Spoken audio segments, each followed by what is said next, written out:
Hi, you guys. Welcome back. This is week 2. I hope you found last week's overview video helpful. So I'm just going to jump right in. Again, as I mentioned in last week's video, this is the week where we're going to start working on our issues paper and lit review grid that goes along with that. We're also going to spend some time getting started developing a professional portfolio.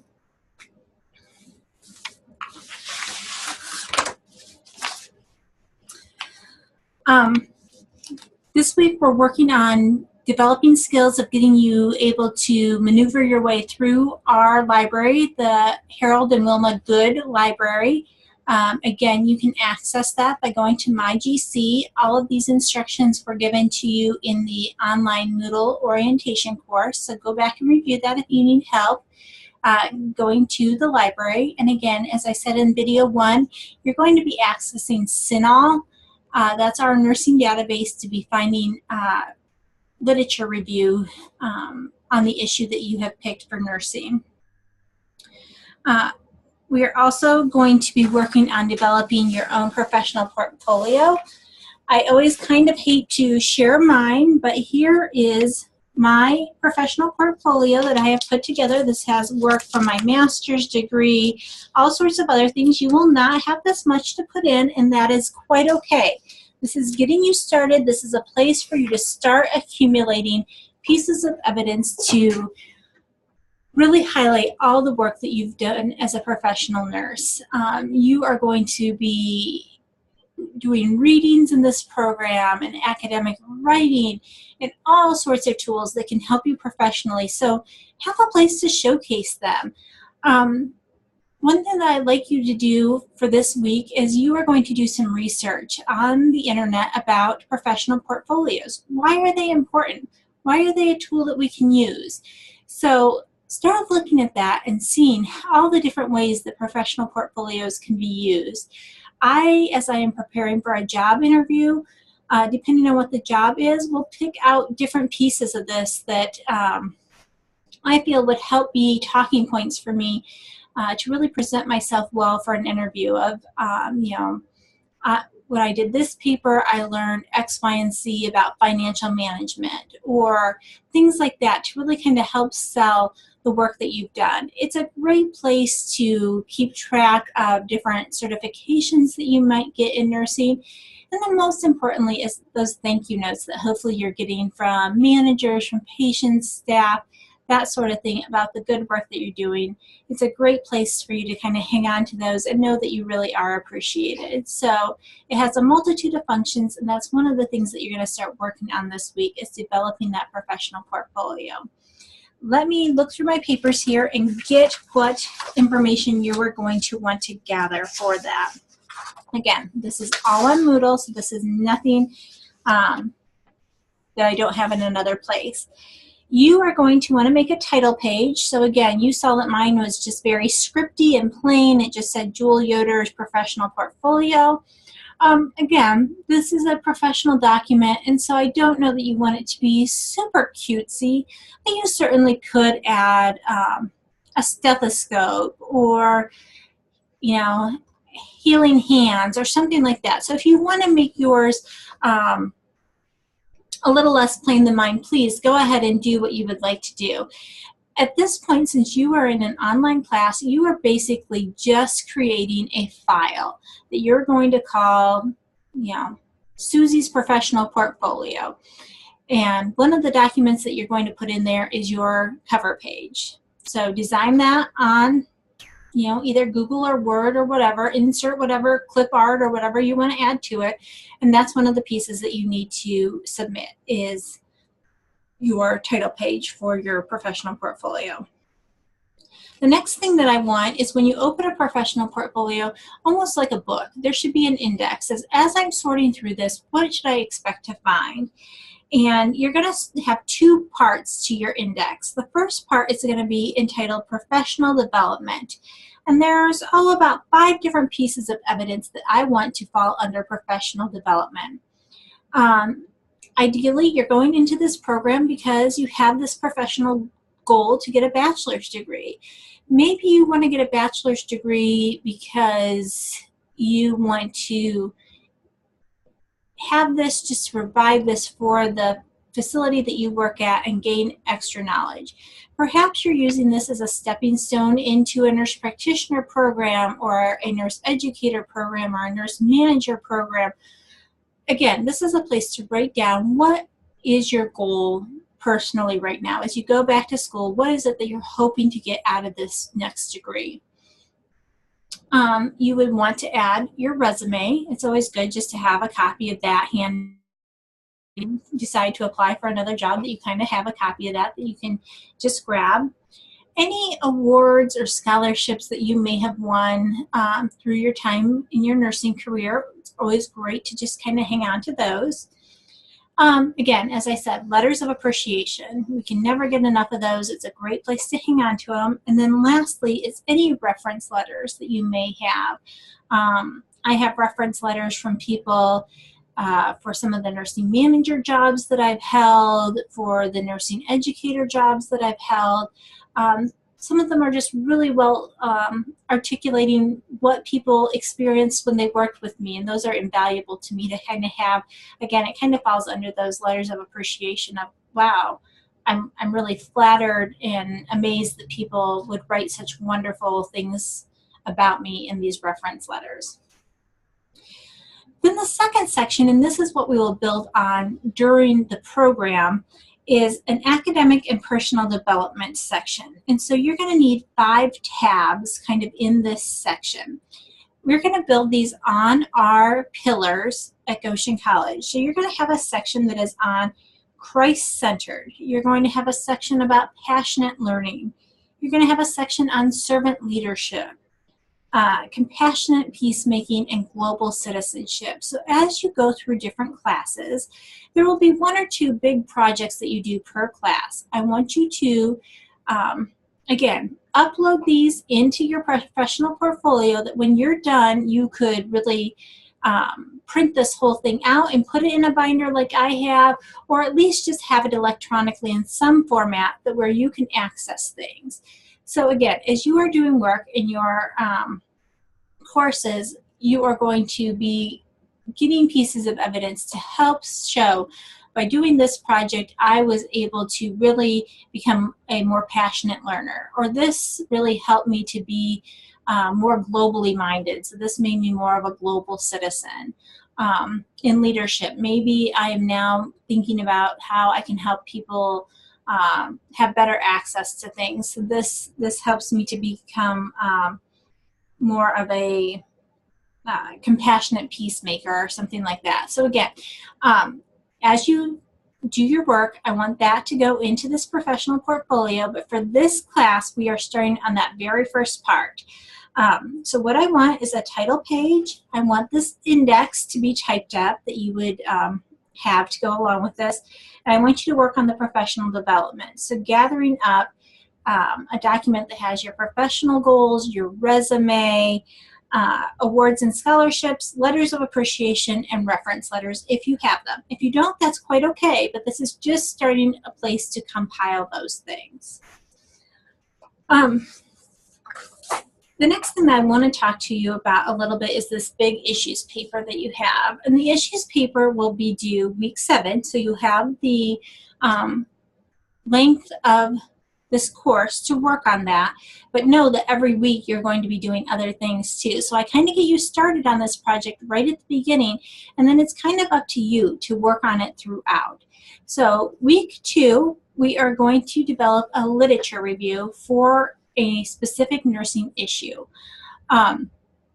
Let me list off some of the issues that people have done before. Now, this is not to limit your creativity, so if you have an issue that you're really interested about and it's not on my list, by all means, do what's interesting to you. But you want to make sure that you're doing this literature review to at least find 5 articles to kind of help you write your paper. There's no point in picking an issue if there's not really any research out there to help guide you in writing it. So let me read to you some of the projects that people have done in the past. People have done projects about the role of professional organizations, such as the ANA, in how they impact the life of the individual nurse. Our nursing professional organizations important for the survival of nursing as a profession. People have looked at educational preparation for entry into the practice of professional nursing. For many, many years, nursing has gone back and forth as to where should nurses be educated at to be able to practice.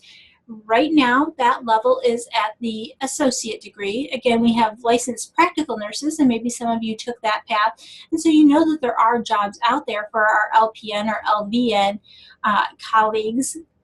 But mainly those are not in hospital settings at this point. And so within our profession, there's always this question of, should this be at the bachelor's level that you can practice nursing? For many disciplines, physical therapy, for example, you have to have a doctorate before you're practicing. So again, where is that appropriate level for us as nurses to be able to provide care? So that's worth researching. There's lots of information out there. It's always interesting to do different reviews of evidence-based practice. How do nurses use evidence-based practice?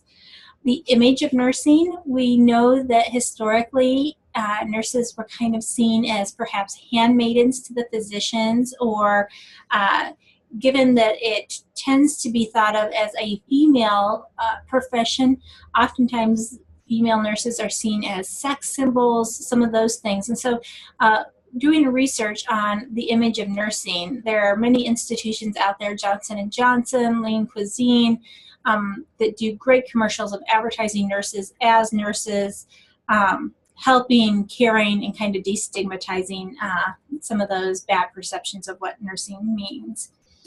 There are workplace issues that affect nurses, such as mandatory overtime and patient abandonment. The use of collective bargaining, so unionization. Perhaps many of you work for unionized hospitals. It would be great to research kind of what does that mean and how does that impact nursing. The use of unlicensed assisted personnel in delivering nursing care. What are some of the issues about us using aides to help in providing our care? What legal ramifications are there of that? Our professional responsibility when we see people giving incompetent care. What is our recourse? Perhaps this is a peer that is impaired, or this concept of whistleblowing. Another issue that's been written about is multi-state licensure. Again, there's many states that have compacts for nursing license. And why is this something that hasn't taken on nationwide? So doing research on that topic. Safe staffing, always a critical one that people are really interested in. So looking around safe staffing, the state of California, again, has ratios that they follow, those sort of things. How does this help or hinder us in providing safe nursing care? The changing and expanding practice arena for nurses. Again, if you are somebody that's interested in perhaps going on and becoming a nurse practitioner, it might be worth looking at, do nurse practitioners, to what extent can they practice? That's a nursing issue that would impact the care that we're able to give. In this day of increasing information technology, how does this aid our professional development in helping us become lifelong learners? There's all sorts of issues around safety and quality in healthcare, and of course right now, healthcare access and reform. So hopefully that maybe gave you some ideas, or if you have one, again, feel free to do the research on your own issue and work on getting that literature review grid done. It's posted in Moodle as a Word document, so you can just pull that up. You could even make a copy of it if you wanted and type right on there. But again, work on filling out that lit review grid so that you kind of have the starting point that you need to write this issues paper. If you scroll to week 7 in your Moodle, you will find a rubric for the issues paper. It's also in the syllabus that will help you outline how you would want to develop that paper. What are the points of interest that you're going to be graded on? I'm going to pause us here for a second. I'm going to pull up our 2 PowerPoints that we need to go over for this week. Sorry about that. The 2 PowerPoints that we need to go over for this week are talking about evidence-based practice, which again, that's what we're doing, is we're trying to start looking and using CINAHL to gather research to really know that we're making educated choices when we write papers or that sort of thing. So again, evidence-based practice comes from doing research and seeing what research is out there about how we prevent ventilator-assisted pneumonias or central line bloodstream infections, those sort of things. So again, all of our bundles of healthcare have been created out of research. So we're going to do a quick overview of evidence-based practice, and then as we're looking at issues that affect nursing, the other thing that we're going to look at is kind of this idea of healthcare reform, global issues, kind of expanding our vision of what nursing should be. So let me switch us over and we'll go through a couple of these PowerPoints here real quick.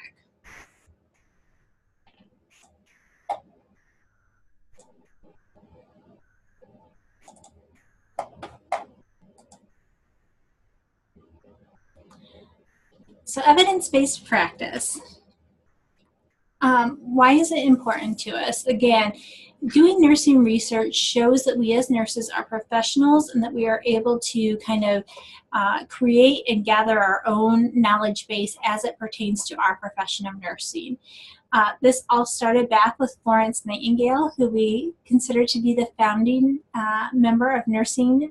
And she was really astute during the Crimean War of kind of looking at things, and was a very well-educated woman who noticed that she would take notes of, you know, I did this to this patient, and would really track the care that she was giving, and kind of creating the first bit of research of really looking at and analyzing what she did to patients and how that had an effect on them. Nursing research is the development of knowledge to build a scientific foundation for our clinical practice. We want to be aiming our research usually at prevention of disease and disability. We are trying to manage or eliminate symptoms caused by illness, and we are oftentimes looking to enhance end-of-life or palliative care. Again, it interacts with theories, and that theory is kind of us observing the care that we're giving and everything. But out of that observations comes these questions of, well, what if we did things differently? Or, you know, how do we use what we are seeing to kind of help drive our research? Nurses can use research from many disciplines. Nursing research studies using phenomenon, which is, again, that idea that what we are observing then piques our interest and we want to do research on that. And it's really focused on interventions over which the nurse can have control over. So again, if we elevate our patients, if we suction them only as needed, if we perform good oral care, what are things within our scope of nursing that we can do to the patient who is on a ventilator to help prevent pneumonia? Those are all things that we don't need a physician order for necessarily. They're all nursing kind of interventions that when we put them together, they help create a more safe environment for our patients. Again, anytime we're doing nursing research, we need to think about the ethics of human rights. And again, there is not a standalone ethics course built into this program, and so we really try to embed ethical principles into our courses. So here is kind of a beginning touch to this, especially if you've not had an ethics class.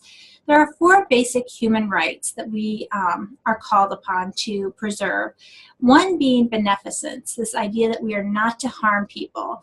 So anytime we're going to do something, we kind of need to weigh the risk versus the benefit of actually doing this action to somebody else. Full disclosure, or this idea of informed consent. People should know what they are signing up for and agreeing to have done to them, which is tied very closely to self-determination. Again, they have the knowledge needed to make their own decision on what is right and best for them in their situation. And then again, that we protect people's privacy and confidentiality. If you are doing a big nursing research project and you need people to be a part of it, you have to go through what is called an institutional review board, or an IRB. They are the ones that would review and approve your study, and then you would have guidelines that you would have to follow and disclosing to people what they were signing up to be a part of and only using them in your study if they agreed to be a part of it, and so on. I've been a study participant in an IRB before, and it's a very interesting process. There are two types of research, and again, you will have a whole research class to kind of delve into this a little bit more deeply, but there are two types of research. There is qualitative research and there is quantitative research.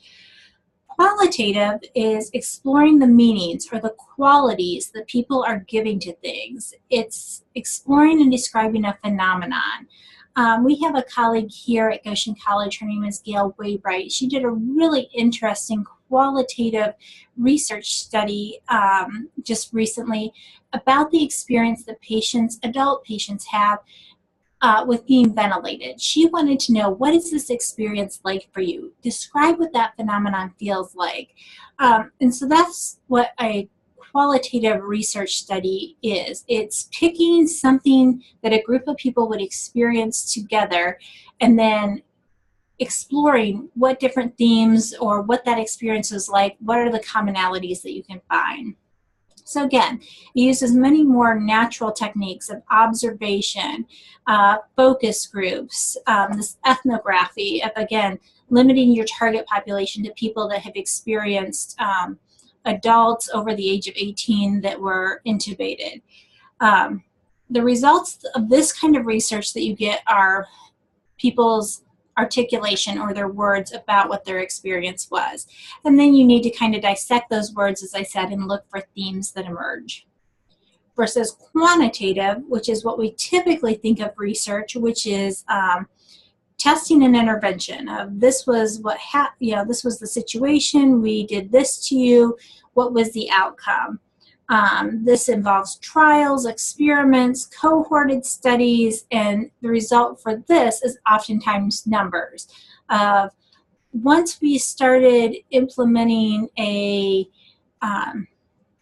call light system in which we had to respond to our patients within 20 seconds, our HCAHPS scores improved exponentially. So again, it's something that we can measure. Or before we implemented this VAP bundle, our ventilator-associated pneumonia rates were X. But once we started using this bundle, these interventions, our rate went to Y.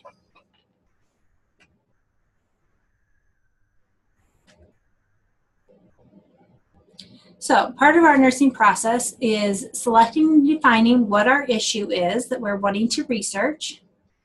We want to create a problem or purpose statement of what it is that we're trying to get this research idea down into, like, one statement.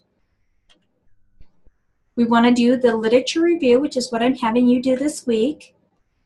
You want to identify relative variables. So again, with any issue, there are many people or variables that come into play on impacting this. I think on the surface, for instance, the idea of safe staffing, like, who would be opposed to safe staffing?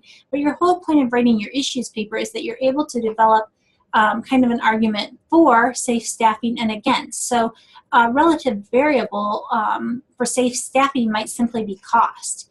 That to hire more nurses is costly, but on the other hand, if we are eliminating lawsuits by preventing falls or something like that due to having the right staffing, perhaps in the end we're saving money. So again, a variable such as cost can either be something that's in favor of your issue or something that plays against it. Or with quality, perhaps the cost of using one particular piece of equipment over another is going to be more costly to purchase that, but then again, in the end, perhaps patients tolerate it better or they're able to be discharged sooner, all things that, again, can recoup the hospital money. So you're forming questions around this issue and kind of what you think the best answer or outcome would be. You're selecting a research design. Are you going to make this a qualitative study, a quantitative study? Again, we're not going to go this far with our issues project, but this is just walking you through the kind of nursing research process. Who is your sample? Are we going to look at hospital patients? Are we going to look at hospice patients? Are we going to look at long-term care patients? We want to define all the parameters and measurements that we're going to study in our nursing research. We want to pick our method. We want to collect our data. And then we want to analyze it. You will take a statistics class in this program. Now, don't worry. This is kind of a high school level statistics. And so again, know what your math skills are. Go into it kind of knowing what your resources are. If this is something where you think you might need help, it probably doesn't hurt to kind of give a heads up of, hey, you know, who can help tutor me, who does really good at math, that sort of thing. But again, we are trying to make this pretty friendly to nurses, knowing that you are not mathematicians necessarily, although some of you might really enjoy math. But really, when you're doing nursing research, when it comes to the analysis of data, oftentimes you are just hiring a statistician to kind of do that work for you. That's somebody that can interpret the findings and analyze your data. And then, once we've gone through this whole process, we get to the point where we can actually utilize it, that we've done our work and we can utilize this, share our findings, maybe publish it, and then we're back to our basic nursing at the bedside and looking for what the next project is that we want to take on. So again, for your nursing issues, you're kind of doing this phase 1 section of you're picking your problem, you're trying to do a lit review, you're trying to figure out what the variables are that play into this issue, and then ultimately I want to hear from you. What is your impression, or what would you see? What's your recommendation as to how we can improve on this issue in nursing? So what is evidence-based practice? EBP is an integration of the best evidence available. This is our own personal nursing expertise, the values and preferences that we take into account from individuals, families, and communities. So again, we have our own expertise. We have what the client or patient perspective is, what they want to have happen. And then we have kind of our best evidence from research. So again, here the slide is asking, when have you used evidence or your own expertise or patient preference in providing care? And I know you guys do that all the time.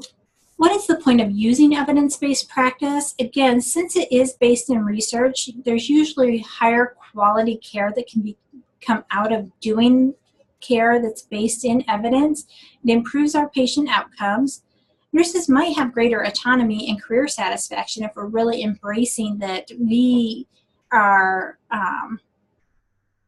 people that can do research and can look things up and to create our own policies based on the evidence that is out there. Again, hopefully, if we are improving care and using the right things to help prevent nosocomial infections, we are reducing costs for our organizations. And then there's just the extrinsic motivators. Sometimes insurance will simply just not reimburse us for treatments that we do that are not evidence-based. And again, if we have people that have falls or they have readmissions to our units, these might not be covered by insurance either. What are some of the barriers that prevent us from doing evidence-based practice? Sometimes we just don't have the knowledge on how to look up the research or how to read it. Oftentimes there's not really somebody in your unit that's really excited about looking things up. Sometimes we're just happy with the status quo of, boy, ventilator patients have no business being up ambulating. Why would we ever think to do something as radical as that? When the evidence kind of shows getting them up, getting them moving, as long as you can do that in a safe way is really important. So there's some really crazy things like that. Sometimes we don't have the resources or support from our administration to kind of tackle some of these projects. Again, you may work in a work culture that just emphasizes strict obedience to your current policies rather than collaborating and looking at ways that those policies can be updated or improved. And oftentimes as bedside nurses, we just simply have insufficient time to take something like this on. Facilitators of evidence-based practice. partly you have to believe in the value of having a practice that is based in evidence, and the kind of self-confidence in yourself that you know how to read it and implement it. Working in a culture that supports evidence-based practice, again, that's kind of what magnet hospitals are geared towards, is having working committees that are really looking at how do we practice as safely and as efficiently as possible. In the Denver community that I lived in, there were many, many hospitals, and many of them had NICUs. And so I was able to be a part of a work group there that would look at different policies around how are we giving the best care to these NICU patients. Buying power, we all need similar supplies, so what if we went in together and bought supplies that, again, having done the research on, were the best supplies for our littlest infants. So again, having work groups of people that are like-minded and wanting to look at research and do things as efficiently and effectively as possible. And then again, having people within your units that just champion this or are mentors of this. Cultivating that spirit of inquiry. Again, as you see things that you're doing, especially as a new nurse, I oftentimes think that new nurses are the best at this. You just inherently kind of question, like, why do we do it that way? And again, that's great for the rest of us to kind of hear those questions and say, why do we do it that way? So again, spirit of inquiry. Formulate the question that you have in your head, discuss that question, toss around ideas, search for evidence. What does research have to say about it? Is the research well done? Integrate this evidence with your own expertise and your patient's values. Again, what works in one situation may not be universal. And then make sure that your stakeholders get on board with the change. Be this your manager, your unit director, the CNO, the purchase servicing groups. Once you've done your research, then you really need to be ready to sell what your idea is to people and help them understand why this is so important, especially if there's a cost involved in it. And here is your reference.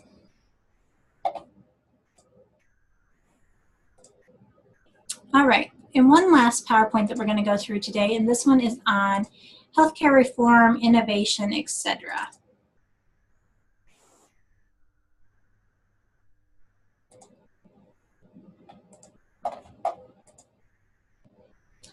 So nursing issues, transformation in nursing. This is to cover kind of chapters 18 and 19. What are some of the global issues that we as nurses face? Urbanization, our economy, the ups and downs of that, and the disparities that we have between the very wealthy and the very poor. Clearly, migration, if we have many migrant workers that work in our communities, and how do we make sure that everyone is healthy and getting the health care that they need. We have the potential wars and wars that are happening globally, terrorism, our changing demographics of an aging population. But to note that there are still countries that have a very young population as well. Communicable diseases. It wasn't more than just a handful of years ago that we had such a terrible global Ebola outbreak, and the concern that that posed for us here in the United States as people globally were dealing with that. And then again, as I mentioned, just the health disparities that we face in this country and globally. These are more specific just to the United States as well, but we forecast having this huge nursing shortage as our baby boomers retire, and the strain that that's going to put on us as nurses. Again, this changing demographic. We have older people, they are getting sicker because they've lived longer and have more and more comorbidities that we're just nursing in a time of people that have a lot of illnesses for us to manage. The Affordable Care Act, what is going to happen with that? We know that kind of on a week-by-week basis right now, we're not sure what the next kind of thing is going to be, what kind of reform is going to happen with that. It just makes for a very uncertain time for people. Safety, you know, as we're providing care for people, we have people with higher patient acuities, again, shorter stays that we're being reimbursed for, high staff turnover and burnout, inadequate staffing, and mandatory overtime all play into a pretty dysfunctional work environment sometimes. We want to, as nurses, have a voice in healthcare policy. And again, the last week of this class, when you turn in your issues paper, will kind of be a recap of how do we become kind of politically active. And I'm not saying politically active in a Republican Democrat kind of politically active. I'm saying it in a pro-nursing sort of politically active. We have education that our politicians should be tapping into to figure out what does work well. And so that's why being a member of the ANA or other nursing organizations like that helps give a voice to nursing of what really would be beneficial to us as nurses and to the patients that we're giving care to.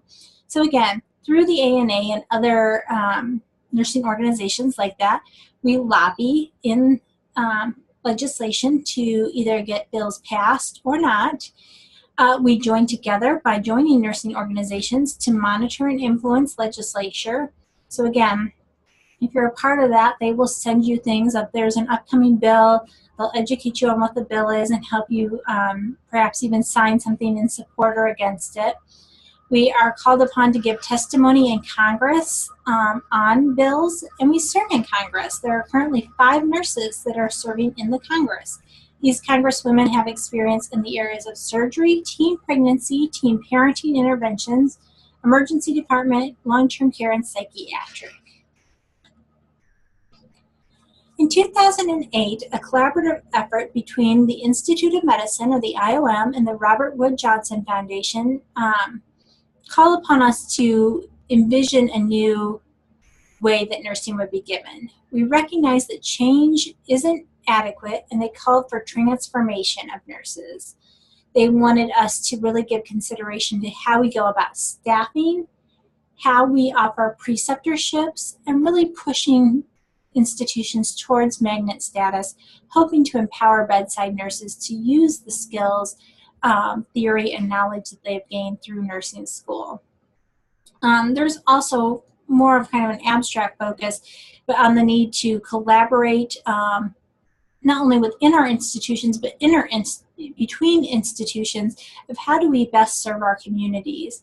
How do we determine the competency of our caregivers?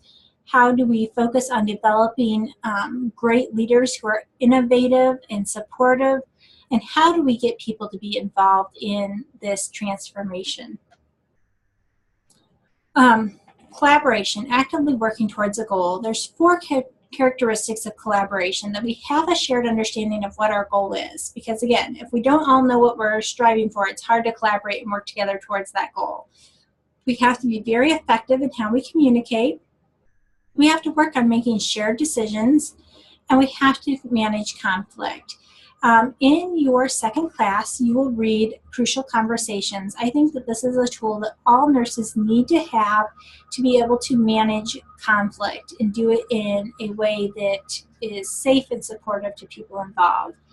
A lot of what you see here is hopefully in your unit-based councils, those sort of things where you have these collaborative groups coming together to work on this. Why do we collaborate? We collaborate to improve our patient care and perhaps just to make our units run more smoothly. Challenges that we face when we collaborate, again, perhaps there are different generations at the table as nurses, and so understanding that we need to overcome some of those challenges of how we perceive what should be done and why that's the correct approach. There can be power issues involved of who has power at the table to help influence things. And then trying to get out of operating in that crisis mode where we're just so short-staffed that we can't even get our heads above water to kind of really do some of this critical work.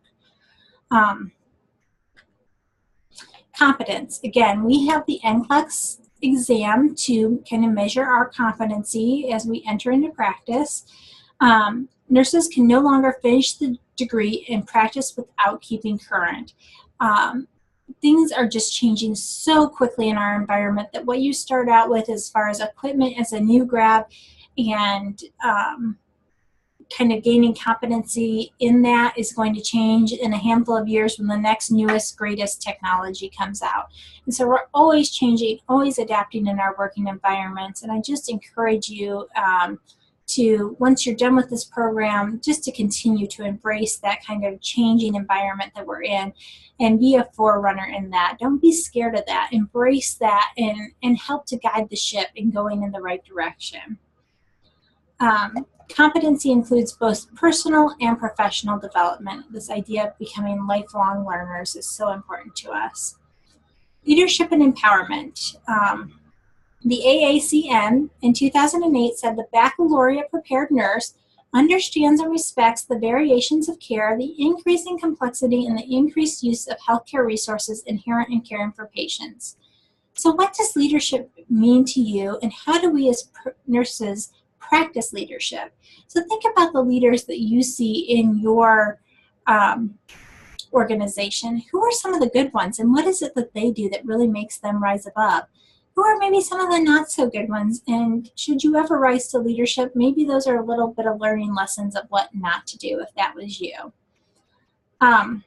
Sorry, I'm scrolling crazy here. Empowerment.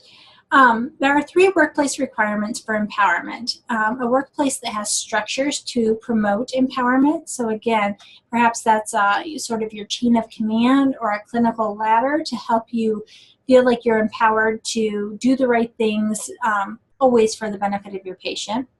A belief in your own ability to be empowered, that you as a nurse have kind of the autonomy to make some of those decisions and to always focus on what is the right thing for your patient. And then acknowledgement that there is power in the relationships and care that nurses provide. So again, you are kind of in a position of power over your patient, and that we always need to be striving to go to bat for them, to really be their advocate and make sure that the care that they're giving is the highest quality care that we want. Like, again, as the saying goes, as if that was your mother or father that you were kind of caring for. All right. Let me close this out here. All right, well, that concludes week 2 here, and I will look forward to meeting with you again for week 3, where we discuss nursing and all things related to nursing, nursing theory, those sort of things, and we'll start on kind of the meta paradigms of nursing. All right, have a good week. Bye.